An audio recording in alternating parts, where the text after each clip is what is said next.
Léna, donc chaque semaine, une immersion dans le monde du cinéma. Et vous êtes de retour, on en est ravis, parce que c'était qui tout double, hein. Vous êtes de retour du petit magasin des suicides. Et oui, vous revenez vivante. Alléluia. Ouais. Alléluia. Le petit magasin des suicides, c'est le premier film d'animation de Patrice Lecomte. Et l'adaptation de Jean Telet, c'est ça? Exactement, qui a été un best-seller. L'histoire se passe dans une ville affreusement sinistre et raconte le destin d'une famille de commerçants qui vendent tous les ustensiles nécessaires pour parvenir à son suicide, donc des cordes, du poison. Et j'ai assisté, je dirais même participé, à une séance de bruitage. J'étais accompagnée du journaliste David Caillon et le bruiteur Grégory Vincent nous a donné carrément un cours particulier. Super. Je vous propose de regarder. Chanceuse.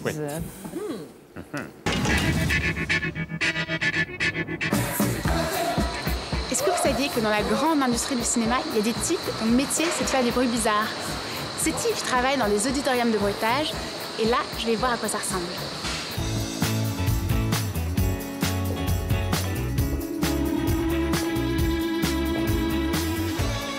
Bonjour Grégory. Bonjour. Qu'est-ce que vous faites? Je suis en train de bruiter le film de Patrice Lecomte et ben voilà, c'est juste cette scène avec une vieille dame qui veut se suicider à l'épée.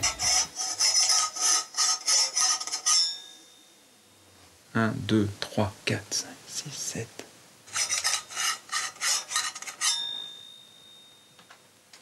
Bah c'est pas mal.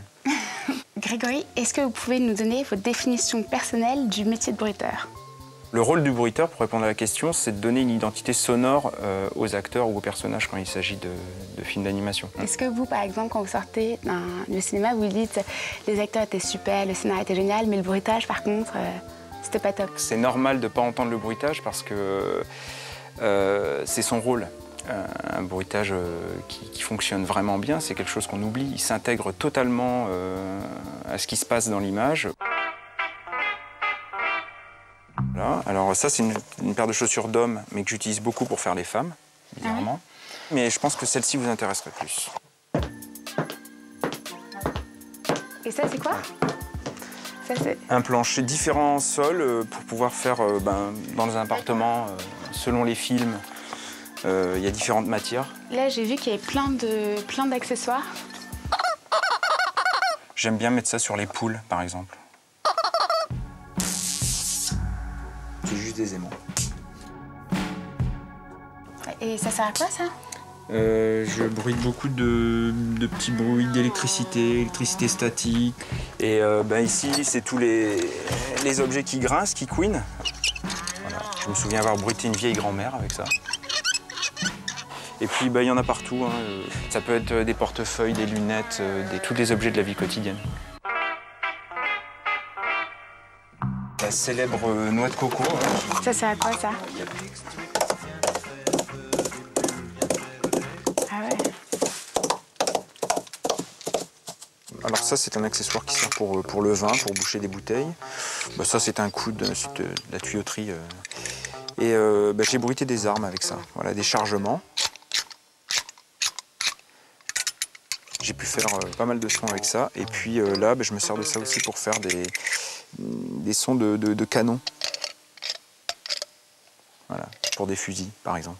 Il ne faut jamais se focaliser sur l'objet. Voilà. Il faut vraiment entendre et ne pas avoir d'a priori.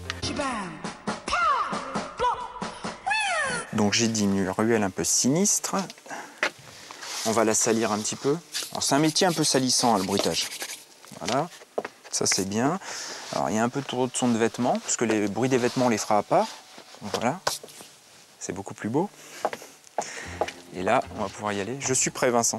Donc Vincent va me montrer un petit peu le rythme. Je vais m'imprégner un peu de cette façon de bouger. Hop. My name should be trouble. My name should be woe. Il faut avoir une ouïe super développée pour être un bon bruiteur? Alors c'est culturel, ça se développe. C'est comme les musiciens, c'est comme les photographes. On développe un œil, on développe une oreille. C'est pas différent. Je suis troublée depuis tout à l'heure par ce soutien-gorge fluo. À quoi il sert? C'est un objet de bruitage voilà, qui peut être utilisé dans les films où on est au bord de la plage. Ah, d'accord. Voilà. mais c'est aussi un objet qui nous permet de tenir plus de 10 heures en séance. Voilà, c'est une évocation, c'est un objet de bruitage, c'est plein de choses. Merci beaucoup, Grégory. Bruitage bisous en plus, trop bon. Ah, mais c'est intéressant. Qu'est-ce qui vous a le plus surpris, vous, au cours de ce reportage? Tous les ustensiles, en fait, qui sont complètement détournés, c'est-à-dire qu'il utilise du papier de soie pour faire du... Enfin, c'est très contre-intuitif. Et puis c'est rigolo de le voir avec ses talons. Il utilise ses cheveux aussi, parfois. Ah, c'est pour ça qu'il a la crinière de Ouais, Candeloro. Et si vous envisagez une réorientation professionnelle, sachez ça va être dans quelques semaines. Sachez qu'il n'existe pas de formation pour devenir bruiteur. En général, c'est un métier qui se transmet de père en fils. Et Et avant de devenir bruiteur, il faut passer par assistant bruiteur. Et que c'est un métier, il n'existe que 15 bruiteurs environ en France. Donc, c'est très peu parce que en fait, ils font le bruitage assez rapidement sur les films. Et même sur ces 15-là, paraît-il, qu'ils ne travaillent pas tous. Donc, trouvez autre chose. Le petit magasin des suicides, juste, ça sort quand? Ça sort le 16 mai 2012. Ah ben, très bien. 16 mai 2012. On en reparlera peut-être. Allez, séance film de genre maintenant, genre fantastique. À tous les niveaux, on parle de Chronicle. Et c'est signé Yannick. Chronicle, ça Même en anglais, ça se dit Chronicle, ça se dit pas Chronicle. Chronicle.